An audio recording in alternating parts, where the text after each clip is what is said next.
Vous voyez mon écran, non? Oui, oui, là, je vois bien. D'après le D'après, texte arabe établi par Ahmad Zaki Pacha. très bien. Donc, Ibn al-Kabi tire ses sources de Pacha. Vous voyez? Donc, il a Oui. traduit ça. Il a traduit ça. La dernière fois, quand j'ai monté ça là-bas, chez les musulmans, ils étaient en train de rire. Ils étaient en train de ricaner, de dire les singes. Ils sont allés prendre d'autres sources. Alors que moi, je parle de Pacha qui est là, devant vous. Et ils sont allés prendre Pacha, qui est américain. Pacha, je ne sais pas là où ils l'ont ramassé. Je ne sais pas où ils sont allés prendre les livres de Pacha. Moi, je parle de ce Pacha là-haut. Très bien. Écoutez ce qu'il dit. Ce sont des savants, hein. À la page, c'est la page 61, vous voyez. D'après les renseignements recueillis par l'auteur, Oubal était la plus grande des idoles logées à l'intérieur de la Kaaba. Vous voyez, donc, sa maison, elle fut placée en ce lieu par Kuzawa Ibn Mudrik Ibn Aliya. Vous voyez un peu? Donc, qu'est-ce qu'on retient, monsieur Bosso? Parce que moi, je m'arrête là, je fais la passe à New Boy. On retient que Oubal était à l'intérieur de la Kaaba. Et Oubal a pour prêtre Al-Muttalib. Excuse-moi très bien, parce que c'est là où tout a commencé. Donc Oubal, à l'intérieur de la Kaaba, c'est le seigneur de la Kaaba, c'est le Dieu tout-puissant de la Mecque. Et Oubal là, son prêtre, c'est-à-dire son garant, celui qui fait les cultes, c'est qui? C'est Al-Muttalib. Suivez très bien la partie qui arrive. Hein? Et du boy, je te fais la passe. Et du boy, lui va maintenant vous présenter, avant que vous ne dites un mot, et du boy va maintenant vous présenter comment le prophète s'est fait initier. Il va d'abord vous jouer une vidéo d'un musulman lui-même encore, comme le musulman que vous avez vu là, il a confirmé que son Dieu était un menteur, et le menteur c'est le diable. Donc Uniboy va encore vous jouer une vidéo d'un musulman de sa bouche. Lui-même va dire que oui, mon prophète vraiment est allé dire bonjour à Obal.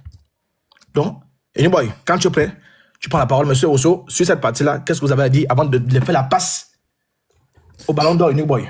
Ben, c'est très chirurgical, hein, ce que vous êtes en train de dire là. Les preuves, c'est incroyable. Moi, je dis rien, j'ai envie de voir la contradiction. Qu'est-ce qu'ils vont pouvoir répondre par rapport à ça? Surtout qu'il y a des preuves, vous ne faites que lire ce qui est écrit.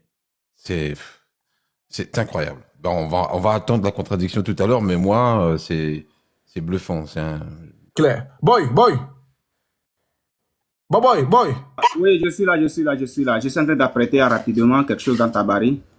Voilà. Ouais, je peux toujours bombarder, hein, si tu, tant que tu n'es pas prêt. Continue quand même, dès que je... Ok, très bien. Donc, monsieur, monsieur, Omoso. Qu'est-ce qu'on peut répondre devant ça? Parce que là, c'est atroce. Moi, Ce qu'on peut répondre, c'est que, Amina, vous êtes vraiment les savants du 21e siècle. On affirme, on confirme, on atteste qu'on adore Satan. Voilà comment on peut répondre. C'est tout.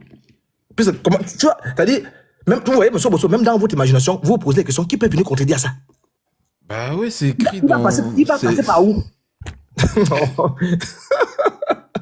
Alors, monsieur Bosso, tant que Uniboy, c'est bon? Non, vas-y d'abord. Alors, monsieur Bosso, comme je l'ai dit, donc je prends directement le petit bébé, parce que les musulmans ne veulent pas avouer leur texte, mais il y a un qu'on a étranglé le cou. Voilà, bon, pas étranglé le cou comme Allah ou Akbar, hein. Voilà. Alors, écoutez ce que notre chef musulman nous dit. C'est un musulman, c'est un savant islamique sur l'affaire de Oubal. Là, je suis en train de vous présenter la consécration. Si leur prophète a été consacré à Oubal, c'est fini. Oh, d'accord, monsieur Bosso. S'il a été consacré à Oubal, là, c'est fini. Hein? Oui, pour moi, oui. Ça voudrait dire que, oui, allez-y. Voilà, donc, on va écouter un savant. On va voir ce que le savant va dire. C'est un savant, hein. Ils le connaissent. Il s'appelle Noudin Jama. Top, c'est parti. Il y a un peu de bruit, hein. Chez lui, là-bas, il y avait le bruit. Ils sont quittés avec ça où? Est-ce que tu as des informations là-dessus? Donc ça, c'est la période où on les fouettait, on les tabassait bien. Donc voilà un monsieur qui est allé auprès de leur savant, dit, leur affaire de Oubala, le leur est mis pour nous. Leur affaire de Oubala, ils sont quittés avec ça Oudon. Il ne dit pas que c'est faux, hein. Il dit qu'ils sont quittés avec ça Oudon, il a trouvé qu'on est convaincant. Et comme il n'a pas du répondant, il va aller auprès de ceux qui mangent l'argent, ceux qui ont les ventes parce que les musulmans ne lisent pas. Donc parmi eux, voilà un ici là, Aston en bas. Écoutons ce qu'il va dire. Moi, je m'attends à ce qu'ils disent que c'est faux, hein. Écoutez. Ouais, Oubal, là, c'est ici, là, ils ont enlevé. Salam, Cheikh Ali Ridwan. Wa alaykoum salam, Oustad. Vous enlevez ça ici. Vous voyez, monsieur, ça commence très bien. Là, il n'a pas dit qu'ils ont inventé. Ils disent qu'ils ont enlevé, c'est ici. Là, il va monter la source.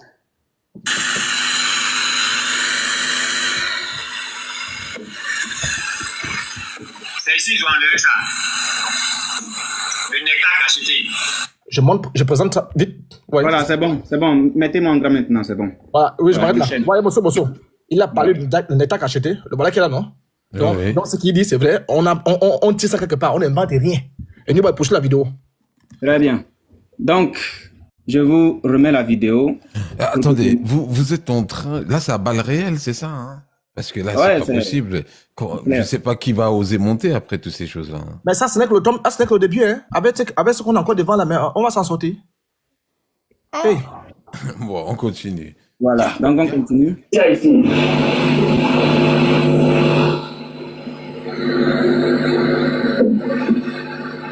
Désolé pour le son. Le nectar cacheté. Il t'explique en fait. D'accord. Maintenant, après le Oubal est venu où? Après le Oubal est venu depuis les parents du prophète Mohammed sallallahu alayhi wa sallam. Voilà. On dit que non, il y avait son grand-père qui devait faire sacrifice. Après sacrifice, on dit qu'on devait tuer son fils. Et le fils du grand-père du prophète, c'était le papa du prophète Mohammed sallallahu alayhi wa sallam. C'était le papa du prophète Mohammed sallallahu alayhi wa sallam. Donc, qu'est-ce qu'ils ont fait? Ils sont allés faire sacrifice. En ce moment-là, c'est Oubal, ils adoraient. Donc, quand ils ont fait sacrifice, c'est tombé sur le papa du prophète. Et puis, ils ont remplacé le papa du prophète par 100 bœufs, 100 charbons, un truc comme ça. Mais ça pour ne pas que lui, on le consacre à Oubal pour le tuer. Et maintenant, quand le prophète est né, ils ont pris le bébé Mohammed sallam et ils sont allés l'ont présenté à Oubal. Très bien. Donc, ici, nous avons deux histoires. La première histoire concerne le papa du prophète au nom de Abdallah. Le papa du prophète, c'était Abdallah. Et le grand-père du prophète, c'est Muntalib. Alors, nous allons voir. Voici le livre qu'il a cité, Le Nectar cacheté. Ça, c'est le livre. Nous avons ici la biographie du prophète de Ibn Hisham. Ça fait deux livres que nous allons utiliser pour le moment pour démontrer les deux histoires. Commençons par le père du prophète. Bien. Nous irons à la page 41, ici, où on nous dit que Muntalib fait vœu de sacrifier son fils. Je commence par là. Donc ici, le grand-père, après avoir découvert le puits de Zamzam, aujourd'hui, Monsieur Obosso, est-ce que vous connaissez le puits de Zamzam? Quand les musulmans partent à la Mecque, ils rapportent depuis là-bas une eau appelée l'eau de Zamzam. Est-ce que vous avez déjà entendu parler de ça? J'ai déjà entendu parler de l'eau de Zamzam, mais je ne sais pas ce qu'il y a à l'intérieur. Voilà, donc selon les musulmans, l'eau de Zamzam, c'est une eau sacrée que lorsque Abraham aurait abandonné Agar et son fils Ishmaël dans le désert, étant en manque d'eau, Agar va faire le tour entre Safa et Marwa, deux collines sur lesquelles se reposaient ce qu'on appelle deux idoles, Isaf et Naïla, deux idoles. Donc la demoiselle en question, Agar, va faire le tour, cette tour entre Marwa, Isaf et Naïla. Attends, on va lire carrément l'histoire pour ne pas dire de n'importe quoi. Donc ici, Ishmaël était malade. Ici, le puits de Zamzam. Je commence par là. Ishmaël était malade de soif. Sa mère l'allongea sur le sable et partit lui quérir de l'eau. En vain, devant Asafa, elle pria Dieu et implora son aide pour son fils. Elle fit de même devant Marwa. Sauf que nous nous posons une question. La première question que nous posons, c'est comment est-ce que cette dame étrangère dans cette zone savait qu'il fallait faire un aller-retour entre Safa et Marwa, ou plutôt 7 fois l'aller-retour entre ces deux collines pour que Dieu ou Allah subhanahu wa ta'ala azawajal alias Oubal puisse lui envoyer un ange qui devrait lui donner de l'eau, comme elle savait. Ce qui veut dire que ce sont des billards. C'est de la philosophie, c'est du n'importe quoi. Bien. Alors, après avoir découvert le puits de Zamzam, Muntalib en question, nous descendons et jusque là, nous voyons que le monsieur Muntalib, qui est le grand-père du prophète, va faire un vœu à une divinité. Quelle est cette divinité? Ayant subi l'opposition des Quraysh lors de la découverte du puits de Zamzam, Muntalib ibn Hashim fit, dit-on, le vœu suivant. S'il avait 10 enfants mâles et si ces garçons parvenaient à l'âge adulte pour protéger leur père, il offrirait l'un d'entre eux en sacrifice à la divinité de la Kaaba. Monsieur Obosso, je vous pose la question. La dernière fois, on a fait une petite recherche. Qui est la divinité principale de la Kaaba à l'époque pré-islamique? C'est Oubal. C'est Oubal. Merci beaucoup. Donc, de façon brève, quand on parle ici de la divinité de la Kaaba, à qui est-ce que le tonton Muntalib devait faire le sacrifice? À qui? À Oubal. Merci beaucoup. Donc, on nous dit qu'il eut effectivement 10 fils adultes. Mais avant de continuer par ici, allons voir dans le nectar cacheté ce qui se passe. À qui a-t-il fait le vœu? Voilà. On va remonter un tout petit peu pour voir à qui a-t-il fait le vœu. Donc ici, ce étant, Muntalib fit le vœu que si Allah, lui, donnait 10 fils capables de le défendre, il en sacrifierait un pour lui à la Kaaba. Ici, c'est qui, monsieur Oboso? C'est qui? Ben, c'est Allah, du coup. Alors, est-ce qu'il y a distinction entre Allah et Oubal dans ce cas-là? Bah non, c'est la même personne, c'est juste le nom qui change. Merci. Merci beaucoup. Ici, c'est l'appellatif. Allah, c'est un nom commun pour les divinités uniques. Voilà. Ici, là, Allah. C'est un nom commun. On va le montrer. Nous allons prendre la sourate. Pardon. Nous allons prendre la sourate premier. Al-Fatiha, sourate 1. Le verset 1. Voilà. Donc, on va aller le chercher sur coranseul.com. Coranseul.com. Voilà, ici. On va d'abord montrer ce que... Ici, au nom de Dieu, le tout miséricordieux, le très miséricordieux. Vous voyez que ici, c'est bien mis Dieu et non Allah. Maintenant, je vais vous prendre aussi deux Corans. Je vais prendre deux Corans différents pour d'abord montrer effectivement que Allah n'est pas un nom propre. Ce sont les musulmans qui ont fait de ce nom un nom propre. Voilà, de ce Allah un nom propre. Donc, rapidement, je vais ouvrir. Excusez-moi, ça va prendre un petit temps. Hein. Je n'avais pas prévu montrer ça, mais je pense que c'est important pour la compréhension de tout un chacun. Mais avant que ça ne s'ouvre, on revient là avec le mot à mot. Au nom de Dieu, le tout miséricordieux, le très miséricordieux. On va descendre un tout petit peu pour aller chercher le Dieu en question. Voici le Dieu en question ici, Allah, l'idéal absolu, Allahi. Donc, nous allons voir avec les détails rapidement. On va avec les détails. Toujours sur coranseul.com. Voilà, c'est un site authentique que tous les musulmans utilisent, bien évidemment. Donc, voici le nom. Nous allons descendre là pour aller voir la racine. Qu'est-ce que les ulémas disent par rapport au nom Allah? Donc, on va descendre jusqu'ici. Allah, autre sens divers liés à cette racine. Allah, le nom arabe pour Dieu, avec majuscule, signifie littéralement le Dieu. Monsieur Oboson est d'accord que Allah veut tout simplement dire le Dieu? Oui, c'est ça. C'est bien ça. Voilà. Donc, sur ce, pour le prouver encore, on prend ce Coran. On prend ce Coran-ci, la sourate 1, le verset 1. Au nom d'Allah. De l'autre côté, nous avons lu quoi? Au nom de qui, monsieur Oboso? Au nom de Dieu. Merci beaucoup. Ici, on nous dit au nom d'Allah. Alors, le second Coran que je prends, c'est celui-là, le noble Coran. Alors, qu'est-ce que lui nous dit avec la sourate Al-Fatiha? Au nom de Dieu. Est-ce que c'est nous qui l'avons inventé, monsieur Oboso? Du tout. Mais devant les musulmans, quand tu lui dis que Allah veut dire tout simplement Dieu, ils vont dire non, que Allah est un nom propre. Maintenant, quand tu leur demandes quel est le nom de votre Allah, il va te dire le nom de mon Allah, c'est Allah. Autrement, le nom de mon Dieu, c'est Dieu. Est-ce que ça a un sens, monsieur Bosso? Ça n'a pas de sens. Allah, ça veut dire Dieu. Voilà. Notre Dieu, nous le connaissons. Nous adorons nous connaissons notre Dieu. Son nom, c'est Jésus-Christ. Eux, ils adorent un Dieu qu'ils ne connaissent même pas. Ce sont des faux adorateurs. Ce sont des personnes dont le cœur est complètement scellé par le diable lui-même. Par le diable lui-même. Bien, on continue tranquillement. Donc ici, on voit clairement que Allah veut dire tout simplement Dieu ou encore le Dieu. Et c'est le prophète qui va imposer ce nom Allah.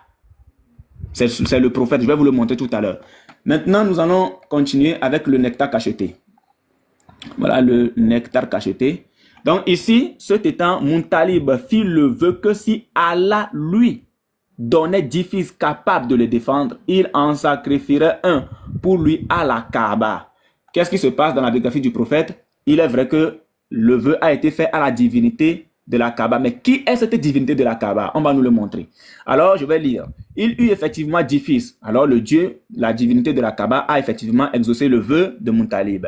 Il eut effectivement 10 fils adultes et jouit ainsi d'une protection assurée. Il les réunit un jour pour les révéler son vœu et les exhorter à ne pas le renier. D'accord, lui dirent-ils, mais comment faire pour accomplir ce vœu? Prenez chacun un tesson de tirage au sort et inscrivez-y votre nom. Puis, rapportez-moi le tesson. Ils le firent et revinrent le voir. Il les amena tous au pied du dieu Oubal. Donc, la divinité de la Kaaba, c'est le dieu Oubal. Il n'y a pas d'ambiguïté. dont la statue se dressait sur un puits sacré à l'intérieur du temple de la Kaaba. Alors, c'était le puits où l'on déposait les offrandes faites au temple. Donc, le sort, donc après avoir présenté les enfants, les tessons à cette divinité, la Kaaba, le sort désigna Abdallah. Donc ici, je suis en train d'éclairer par rapport à ce que nous avons regardé dans la vidéo, le monsieur Aston Ba qui expliquait déjà où nous avions tiré Oubal. C'est sur son histoire que moi j'essaie de faire le développement. Donc, le sort désigna Abdallah. C'était son fils préféré. Il tira sa lame, il saisit Abdallah par la main et l'emmena devant les deux divinités, Isaf et Naïla. Comme je le disais, ces deux divinités étaient placées sur Safa et Marwa. Donc, ce sont deux divinités pour leur sacrifier. Et puisque nous sommes en train de faire un exposé et qu'on a notre temps, je vais vous montrer bien sûr que c'était des idoles. Nous sommes ici. Il reconnut l'emplacement indiqué entre les statues d'Isaf et de Naïla. Donc, il y a un petit 3 sur lequel nous allons cliquer. Voilà, ils nous ont fait le travail déjà pour faciliter les choses. Un couple, donc Isaf et Naïla, un couple de divinités pré-islamiques symbolisant l'amour et la fertilité. Donc, c'était deux idoles qui étaient placées sur les deux collines en question. Donc, on retourne de l'autre côté. Donc, il les amena tous au pied du dieu Oubal, dont la statue se dressait sur un puits sacré à l'intérieur du temple de la Kaaba. C'était le puits où l'on déposait les offrandes faites au temple. Muntalib expliqua au prêtre préposé à la divination le vœu qu'il avait fait et lui demanda de tirer au sort le nom de l'un de ses fils. Le sort désigna Abdallah. C'était son fils préféré. Il tira sa lame, il saisit Abdallah par la main et l'emmena devant les deux divinités, Isaf et Naïla, pour le leur sacrifier. Voilà, après avoir quitté le temple, il les amena devant les deux divinités en question. Alors, ses fils, ainsi que les Korachites présents, se dressaient contre lui. Ne le tue pas, lui crièrent-ils. S'il est possible de le racheter, nous sommes prêts à payer sa rançon. Ne le tue pas, amène-le au Hijaz pour y consulter une cibelle inspirée par un djinn. Donc, si elle te dit de le sacrifier, tu le feras. Si elle te recommande une solution qui te libère et sauve ton fils, tu lui obéiras. Dans la vidéo, nous avons compris quelque chose. C'est que le monsieur Aston Ba a dit que le père du prophète a été remplacé par 100 chameaux parce que le grand-père va marchander avec la divinité de la Kaaba qui n'est autre que Oubal, devenu le dieu unique des musulmans sous l'appellatif de Allah. Alors, on continue. Muntalib et ses fils partirent pour Yatrib, la future Médine, et trouvèrent la Sibylle à Kaïba, une oasis cultivée par les Juifs. Le père lui raconta son histoire et lui demanda conseil. « Je ne veux rien pour dire aujourd'hui, leur dit-elle. Attendez que mon djinn vienne me visiter et que je puisse l'interroger. » Ils la quittèrent et Muntalib ne cessait d'implorer Dieu. Le lendemain matin, il se présentait devant la Sibylle qui leur dit « J'ai la réponse. Quelle est dans votre pays la rançon habituelle d'un homme ?» La rançon habituelle d'un homme. 10 chameaux, répondirent-ils. Donc un homme dans leur pays ou dans leur tribu, un homme correspondait à 10 chameaux. Donc quand on prend tout à l'heure le frère le Lévite, dans les pays arabes, sa rançon c'est 10 chameaux. 10 chameaux font un homme chez eux. Voilà, 10 chameaux remplacent un homme. Voilà, 10 chameaux, répondirent-ils. Rentrez chez vous et présentez en offrande à votre divinité d'une part, votre fils et de l'autre, un lot de 10 chameaux. Puis faites tirer au sort l'un des deux lots. Si le sort désigne le jeune homme, augmentez la mise en chameau jusqu'à ce que votre divinité en soit satisfaite. Vous sacrifierez ainsi les chameaux, vous aurez donc accompli votre vœu et votre fils sera sauvé. Donc, bref, après avoir consulté la dame en question, on va lui proposer de remplacer, bon pas de remplacer, mais de proposer d'abord d'une part le fils Abdallah et d'autre part 10 chameaux. Donc, à chaque fois que la divinité principale de cette Kaaba choisira le fils, il faut augmenter les chameaux.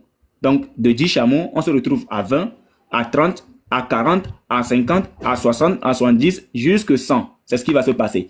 Il repartit pour la Mecque, décidés tous à obéir à l'ordre de la Sibylle, tandis que Muntalib ne cessait d'implorer Dieu. Il se présentait devant Oubal, le dieu unique des musulmans, et lui offrit d'un côté 10 chameaux et de l'autre côté Abdallah. Muntalib priait toujours Dieu, le Très-Haut au pied de l'idole. Vous voyez? Priait Dieu, le Très-Haut au pied de l'idole. Il s'agit de c'est sa divinité.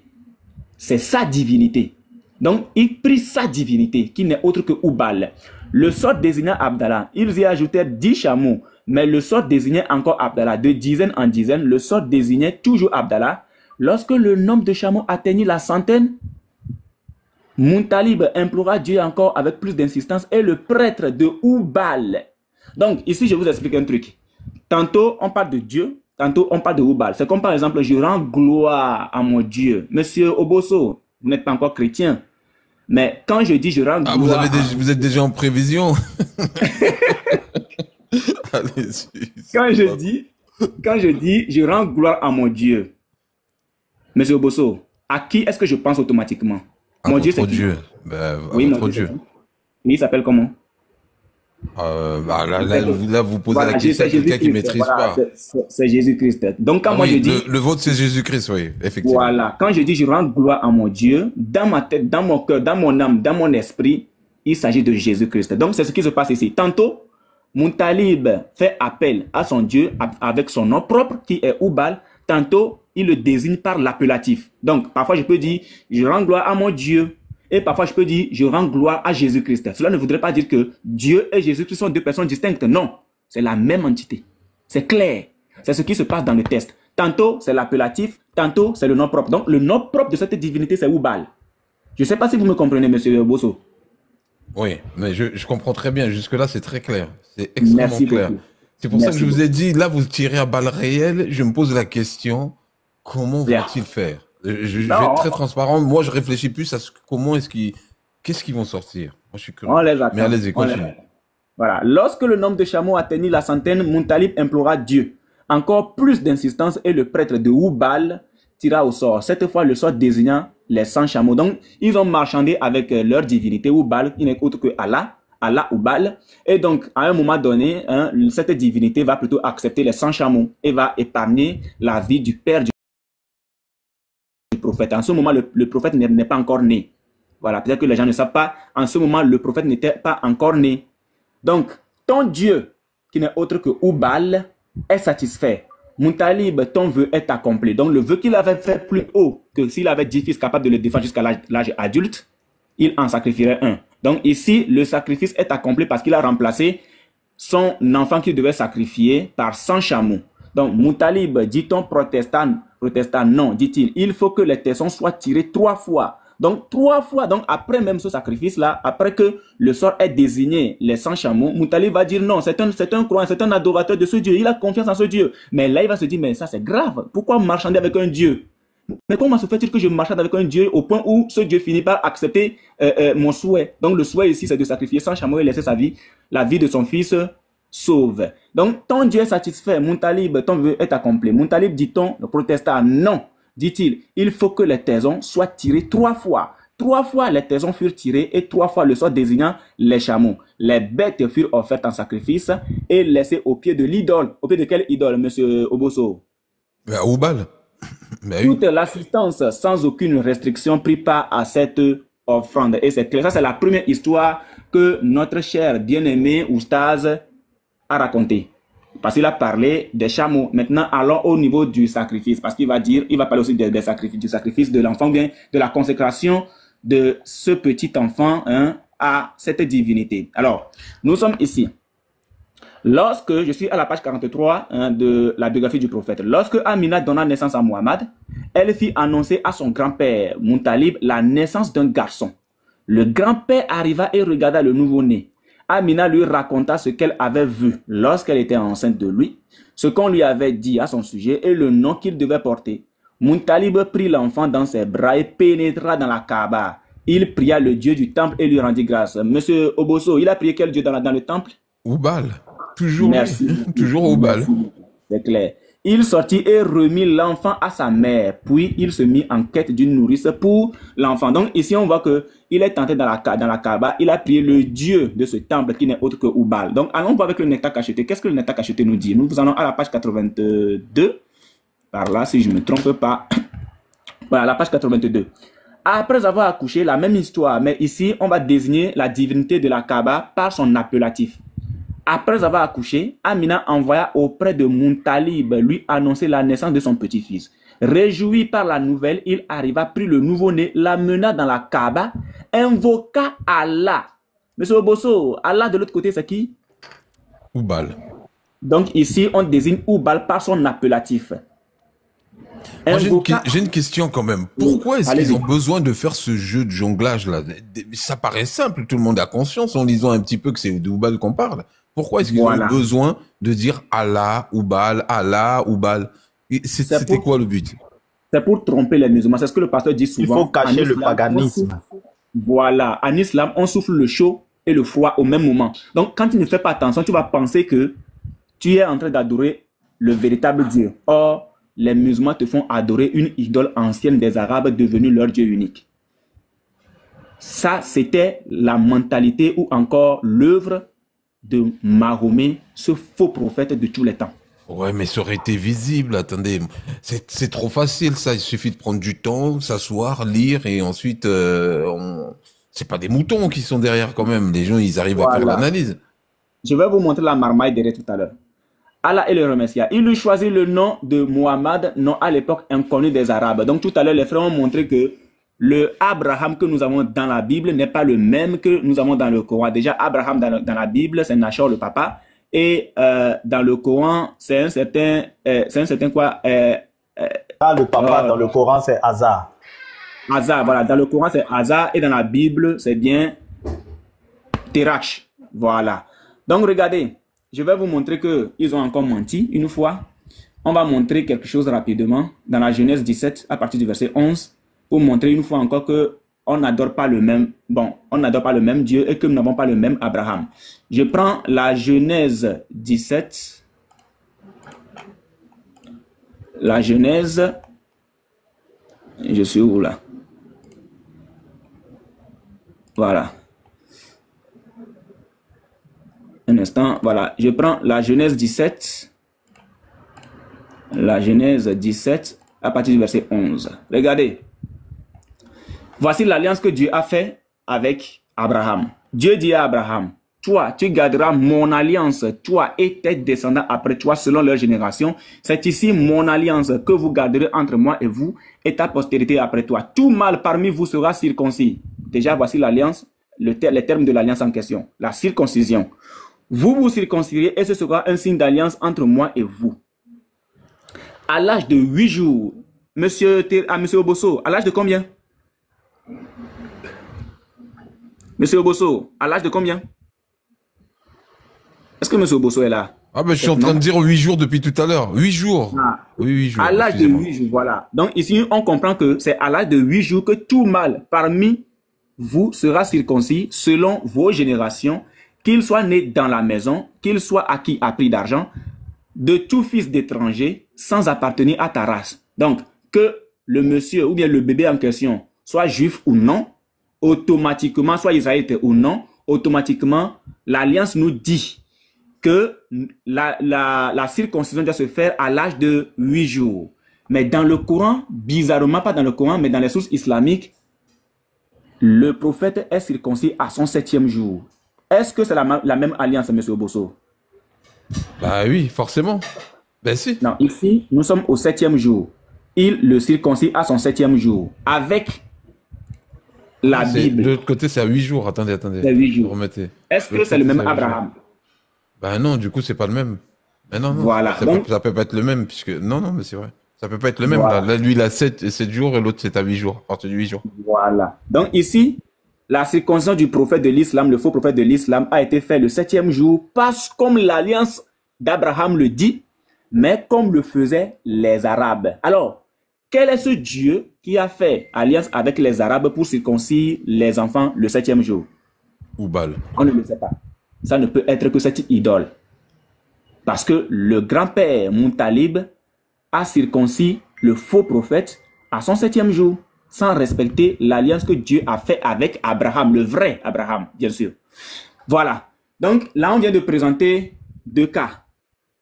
Le vœu de Moutalib par rapport au sacrifice de son enfant et le quoi est ce que nous appelons ici la consécration du prophète de l'islam à cette idole qui n'est autre que Oubal. Maintenant, voici la partie où les musulmans jouent le plus. Je suis à la page 52. Je monte à la page 52 du Nectar cacheté. Les religions des Arabes. Donc, les frères ont déjà prouvé que cette religion, même si ils veulent s'accrocher à Ishmaël et à Ibrahim, c'est de la fausseté. Ça contredit même le Coran. On nous dit, La plupart des Arabes avaient répondu à l'appel d'Ismaïl lorsqu'il les avait appelés à la religion de son père Ibrahim. Ils adoraient Allah. Donc, quand un musulman vient vers toi, M. Obosso, ils vont te présenter ce test. Comme quoi, avant l'arrivée de Hubal, bien sûr, jusque-là, Hubal n'est pas encore arrivé à la Mecque, ils vont te dire que les Arabes adoraient déjà Allah. Mais bien évidemment, on va se dire, mais si Allah est Hubal, donc les Arabes anciens, ils adoraient quel Allah? Ça veut dire que c'est de la marmaille. Parce qu'on vient de prouver que le Abraham et le Ishmaël que nous connaissons, ce ne sont pas les mêmes ici. Ce ne sont pas les mêmes. Ils adoraient Allah, le considéraient comme Dieu unique et professaient sa religion, même si avec le temps, ils oubliaient une portion de ce qu'on leur avait prescrit. Maintenant, regarde ce qui se passe, M. Obosso. Nous allons prendre la sourate 36. La sourate 36, le verset 5 à 6. La sourate 36, le verset 5 à 6.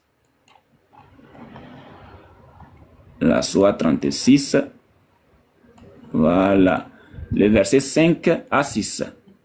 Très bien.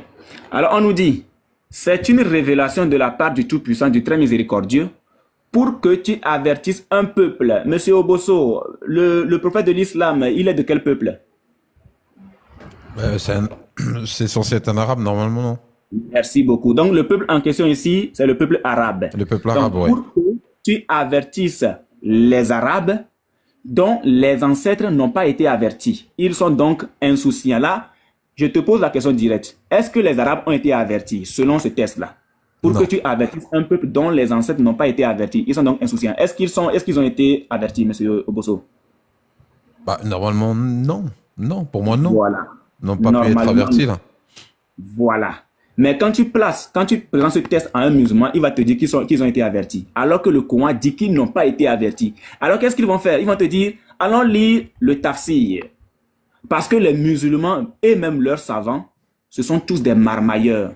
Ils sont dans le billard. Donc, leurs savants, leurs propres savants vont contredire les dires d'Allah. C'est-à-dire le dire, ce qui a été raconté dans le Coran.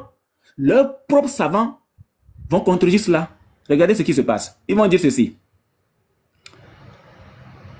Mais Ibn Aslam a avancé qu'elle renferme un des noms sublimes de Dieu, le livre de la sagesse, un livre fondamental que l'erreur ne s'y glisse nulle part. Tu es, ô Muhammad, un prophète envoyé de Dieu sur une voie bien droite. Le livre que tu as reçu est une révélation d'un Dieu puissant et miséricordieux, dont sa clémence sera accordée à tout croyant et soumis. Pour que tu rappelles à un peuple insouciant. Écoutez bien, hein, M. Bosso. Écoutez la marmaille des savants de l'islam. Pour que tu rappelles. Donc déjà, quand on dit rappel, cela voudrait dire qu'ils ont été déjà avertis. Pour que tu rappelles à un peuple insouciant les avertissements déjà donnés à ses pères. Monsieur Bosso, cela soit 36, le verset 5. Est-ce que les Arabes ont été avertis? Non, ils n'étaient pas avertis et là, par hasard, ils sont avertis. Voilà, ça c'est ce qu'on appelle la marmaille islamique. Mais puisque nous venons de voir que le capitaine, devenu un soldat de rang, M. Ismaël Aka, le Didier Puy, subjonctif présent, puisque lui-même nous l'a déjà confirmé, il est permis de mentir en islam. Donc le mensonge ne fait que se révéler dans leur test. Donc ce savant-là a fait de la marmaille pour essayer de légitimer l'islam. Donc le Coran dit que les Arabes n'ont pas été avertis. Mais ce monsieur nous dit que les Arabes ont été avertis. Bon, entre lui, ce monsieur-là, Ibn Kassir, et puis Allah, on prend qui? Monsieur Bosso, dites-nous, on prend qui? Leur Dieu ou le savant qui vient expliquer après? On prend quoi? Ah, normalement, c'est le Dieu. Voilà. Donc déjà... Les savants, ils sont censés appliquer les règles de Dieu, donc prendre les dieux. Ça, c'est clair. Voilà. Donc, ce qui veut dire que déjà ici, il y a eu de la marmaille. Ils vont te dire, ouais, dans le Coran, il y a des prophètes qui sont venus, il y a pratiquement 5 prophètes qui sont venus, mais tout ça, c'est de la marmaille. Leur Dieu dit qu'aucun prophète n'a été envoyé aux Arabes avant Mahomet, leur faux prophète. Donc, pour que tu rappelles à un peuple insouciant les avertissements déjà donnés à ses pères, il s'agit des Arabes qui n'ont reçu avant toi aucun prophète. Tu vois?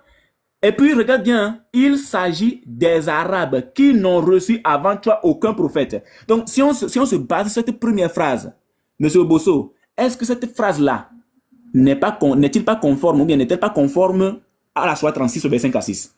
il s'agit des Arabes qui n'ont reçu avant toi aucun prophète. C'est conforme ou pas? C'est très conforme. Au même moment, le même monsieur dit qu'ils ont été avertis. Bon, vous voyez un peu la marmaille des musulmans, la marmaille des savants de l'islam.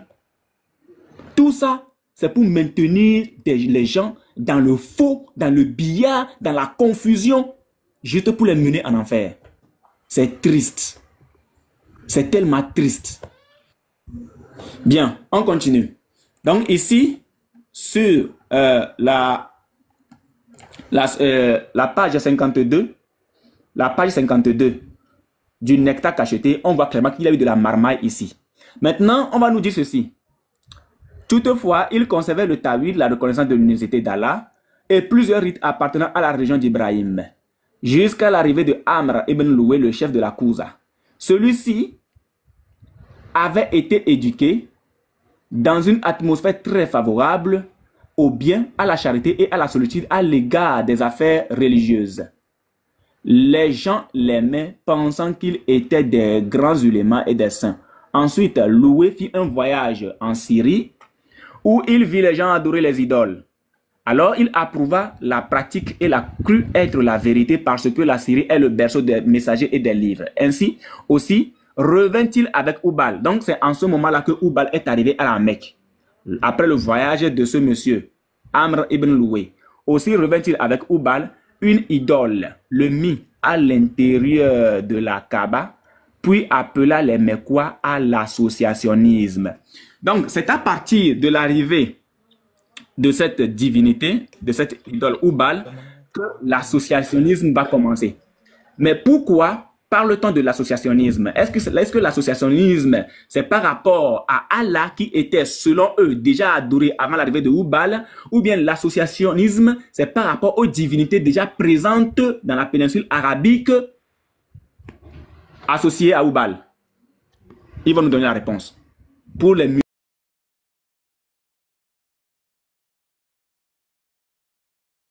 non. Non. Alors, monsieur Bosso, vous dites quelque chose? Non, excusez-moi, j'avais pas coupé mon micro. Ok.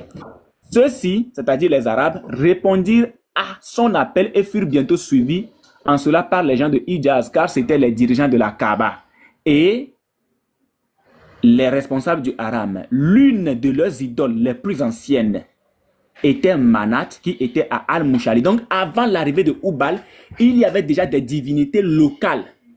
Des divinités locales. Il y avait Manat, qui était la plus ancienne de toutes les divinités dans la péninsule arabique, plus ancienne que Oubal, qui est déporté depuis la Syrie. Donc, il y avait déjà, il est où? Manat, il y avait Alat, et il y avait Oza. Ce sont les divinités les plus anciennes qui étaient déjà dans la péninsule arabique avant l'arrivée de Oubal. Mais à l'arrivée de Oubal, étant l'idole la plus grande de toutes les idoles de la péninsule arabique, elle va être placée dans la Kaaba. C'est à partir de ce moment maintenant que l'associationnisme va commencer. Et l'associationnisme ici en question, c'est le fait que Amr ibn Loué a appelé les Mecquois ou encore les Arabes à l'adoration d'un dieu étranger, Oubal. Oubal est une divinité étrangère. Donc quand il va leur dire d'adorer en plus de leurs divinités les plus anciennes, Alat, Manat et Oza, Oubal, quand il va leur demander d'adorer Oubal en plus de leurs divinités, c'est de là que nous avons maintenant compris qu'il s'agissait de l'associationnisme. Si Oubal n'était pas une divinité étrangère, on n'aurait pas parlé d'associationnisme, non. L'associationnisme, c'est le fait que Oubal, étant une divinité étrangère, a été adorée en plus des divinités locales, les plus anciennes étant Alat, Manat et Oza. Et c'est clair. C'est clair. Ça dit que c'est tellement clair. Oui. Tu permets 10 secondes. Monsieur Bosso, vous êtes là? Monsieur Bosso, vous êtes là? Je suis là et j'apprends. Je ne sais pas. Est-ce que vous avez un téléphone sur vous? J'ai un téléphone là. Vous pouvez taper qui est le Seigneur de la Kaaba et nous lire votre réponse, s'il vous plaît. Que vous trouvez, vous tapez sur Google, vous nous dites ce que vous trouvez. On l'avait fait la dernière fois déjà avec monsieur Unique Boy. Et vous avez lu la sourate aussi? Oui, on est tombé. On a déjà fait cet exercice la dernière fois, c'était le vendredi, je pense. Et on est tombé sur le seigneur de la Kaaba, c'était Al-Ubal ou quelque chose comme ça. D'accord, Ubal. Et vous avez vu dans la sourate qu'on demande aux musulmans d'adorer le seigneur de la Kaaba. Exactement. Cet exercice, on l'a fait avec Monsieur Unique Boy, hein, c'était vendredi. Très bien.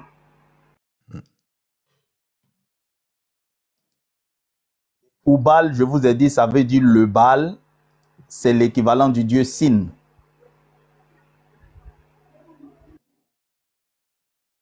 Tu es muté, boy. Tu es muté. Donc, la 66, le verset 3. Qu'ils adorent donc le Seigneur de cette maison, la Kaaba. Alors, monsieur Obosso, suite à notre recherche que nous avions fait, c'est qui le Seigneur de cette maison, la Kaaba, en question? Ubal, monsieur, c'est Ubal pour moi. Merci beaucoup. Voilà, depuis le début, oui. On aurait pu changer Allah en Ubal. Hein. Voilà, normalement. Donc, là, nous avons vu que l'associationnisme, c'est le fait que les Arabes ont été appelés à adorer, en plus de leur divinité locale, cette divinité étrangère qui est Ubal. C'est de là que nous avons compris ce que c'est que l'associationnisme. Maintenant, qu'est-ce qui se passe quand les gens venaient en pèlerinage à la Mecque? Nadib Haïdi va nous le démontrer. Voilà, Nadib Haïdi, c'est un chercheur, un archéologue très détesté par les musulmans parce qu'il a fait beaucoup de recherches concernant Ubal en question. Alors, nous sommes ici à la page 10 de Nadib Haïdi. Enfin, nous savons que l'idole qui personnifiait le dieu de la lune pour les Qurayshites était Ubal. Cette idole était invoquée par certaines tribus arabes en utilisant l'appellatif Allah. Donc, quand je parlais de l'appellatif, c'est bien ça. En utilisant l'appellatif Allah. Donc, quand on utilise l'appellatif, cet appellatif plus le nom propre, ça devient Allah Ubal. Voir plus haut et le Coran n'en contient aucune allusion. Ce silence a conduit certains orientalistes à se demander si Allah n'était pas un simple appellatif du dieu Ubal. Il y en a plus une histoire rapportée dans les livres de la Sira du grand-père du prophète Abd Muntalib qui a d'abord promis son fils Abdallah en sacrifice à Ubal. Dans le nectar cacheté, c'est Allah. Donc Allah n'est autre que Ubal, qui l'avait aidé à retrouver la source Zamzam. Mais il aurait finalement proposé au dieu 1000 chameaux en échange. De l'autre côté, sans les sources diffèrent. Dans les livres qui rapportent cette histoire, on lit qu'Abd Muntalib s'est mis en face de Ubal pour invoquer Allah. Donc, il est clair que Allah a une origine dans les noms et le culte du dieu lunaire des Arabes plusieurs siècles avant l'islam. Je retombe là. Ainsi, le Allah de la tribu Aka, cité plus haut, était bien Ubal, l'idole qui personnifiait le dieu lunaire, mais le Allah d'une autre tribu désignait sûrement une autre divinité. C'est pour dire ici que Allah n'est qu'un appellatif. Donc, chaque tribu avait son Allah. Mais le Allah supérieur, le plus grand de tous les Allahs, c'est bien Ubal. Voilà pourquoi il est devenu le Allah, l'absolu. C'est-à-dire, il est devenu le seul, donc l'absolu. Bien, je remonte un tout petit peu pour aller voir pourquoi. Voilà. En effet, si nous ne savons pas à quoi pensait exactement le grand-père du prophète de l'islam quand il a appelé son fils Abdallah, nous savons en revanche qu'une tribu arabe yéménite du nom de Aka venait à la Mecque pour le pèlerinage et faisait des invocations pour Ubal, la grande idole de la Kaaba, en l'appelant Allahumma Ubal, qui signifie nous t'invoquons. Oh, monsieur Bosso, terminez-moi ceci, s'il vous plaît. Oh, qui? Allah Ubal. Merci beaucoup. L'appellatif et le nom propre. L'appellatif et le nom propre. L'appellatif et le nom propre. Mon Dieu, Jésus-Christ. Mon Dieu, l'appellatif, Jésus-Christ, le nom propre. Mon Dieu, Jésus-Christ. L'appellatif, Dieu, Jésus-Christ, nom propre. Les Arabes chrétiens diront leur Allah, Jésus-Christ. L'appellatif Allah, le nom propre, Jésus-Christ. C'est tellement simple. C'est tellement simple à comprendre. Alors, les Arabes avant l'islam pratiquaient le pèlerinage à la Mecque et tournaient autour de la Kaaba en invoquant leur Allah Ubal. Les Arabes invoquant leur Allah Ubal. Selon Ibn al-Kalbi, le livre de Pacha que l'apôtre vient de présenter tout à l'heure, Oubal était l'idole la plus importante des 360 idoles de la Mecque et elle était érigée au-dessus d'une fontaine desséchée où l'on jetait les offrandes à l'intérieur de la Kaaba. Cette idole était associée au dieu de la lune dont le culte était répandu jusqu'au Yémen. La page 4, ou bien 4 pages 240 dans le livre de Talbi. Alors, ce qui se passe ici, nous voyons que il y a l'appellatif et le nom propre. Donc, quand on prend les deux, ça revient à Allah ou Baal. Maintenant, pourquoi? Quelle est l'intention cachée derrière le fait de cacher le nom propre de cette divinité? Je vous raconte la petite histoire. La petite histoire nous dit ceci. Il y avait plusieurs tribus dans la péninsule arabique. Et le prophète, voulant imposer la divinité de sa famille, la divinité de sa tribu, va demander la réunification de toutes les divinités en une seule. La sourate 38, à partir du verset 4 jusqu'au verset 8. Alors, on va lire la sourate 38. La sourate 38, à partir du verset 4. Voilà. Et ils, les Mécois, s'étonnèrent qu'un avertisseur parmi eux leur soit venu. Et les infidèles disent, c'est un magicien et un grand menteur. Réduira-t-il, Monsieur Bosso, ici, ça va éclairer encore plus. Parce qu'il va y avoir ce qu'on appelle la réduction ou encore l'unification de toutes les divinités en une seule. Réduira-t-il les divinités à un seul Dieu? Voilà une chose vraiment étonnante. Et leurs notables partirent en disant, allez-vous-en et restez contents à vos dieux. Donc, toutes les tribus étaient rassemblées, pratiquement toutes les tribus, je dirais plutôt. Alors, on va leur demander de s'en aller et de rester conscients à leur Dieu. C'est là vraiment une chose souhaitable. La chose souhaitable, c'est de rester constant ou encore fidèle à leur divinité. Parce que ce que le prophète, ce que ce prophète-là leur présente, ils ne l'ont jamais entendu. Réunir toutes les divinités en une seule, ça ne leur va pas très bien. Alors, quoi? C'est sur lui, parmi nous, qu'on aurait fait descendre le rappel, le Coran. Donc, il s'étonnait par rapport au fait que le prophète vienne, soit disant qu'il est prophète d'une divinité quelconque. Plutôt, ils sont dans le doute au sujet de mon message. Ou plutôt, ils n'ont pas encore goûté à mon châtiment. Ou bien, détiennent-ils les trésors de la miséricorde de ton Seigneur, le puissant, le dispenseur? Alors, qu'est-ce qui se passe? On va lire le verset 7. Nous n'avons pas entendu cela dans la dernière religion. Ce n'est en vérité que pure invention. Donc, on va aller lire le tafsir pour voir ce que les Mécois ont compris. Je vais descendre puisque c'est long. Je vais commencer par là. Abu Taleb lui dit, « Ô fils de mon frère, tes concitoyens se plaignent de toi, prétendant que tu injures leur divinité et tu dis telle et telle chose à leur encontre. » Il lui répondit, « Ô oncle, je ne leur demande que de dire un seul mot. » Et une fois dit, les autres Arabes se soumettraient à eux et les non-Arabes leur paieraient les tributs. Donc ça, c'est pour faire imposer la divinité de sa tribu. Les hommes présents éprouvèrent alors un sentiment d'effroi en entendant ces paroles et dirent, « Tu nous demandes de prononcer un seul mot et tout cela sera réalisé ?» Alors, qu'est-ce que le prophète dit? « Par Dieu, nous dirons 10 fois autant. » Quel est ce mot?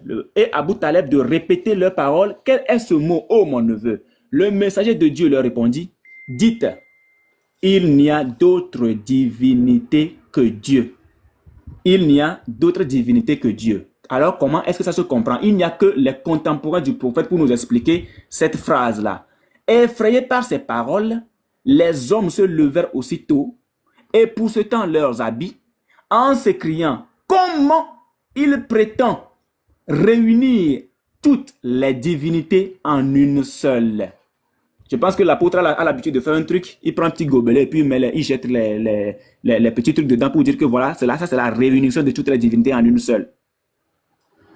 Effrayés par ces paroles, je reprends, le rappel profite aux croyants, les hommes se levèrent aussitôt et poussant leurs habits en s'écriant, comment Mahomet, qui a mis pour il, prétend réunir toutes les divinités en une seule. C'est vraiment là quelque chose d'extravagant. Alors les messieurs vont comprendre que, le monsieur-ci veut nous marmailler.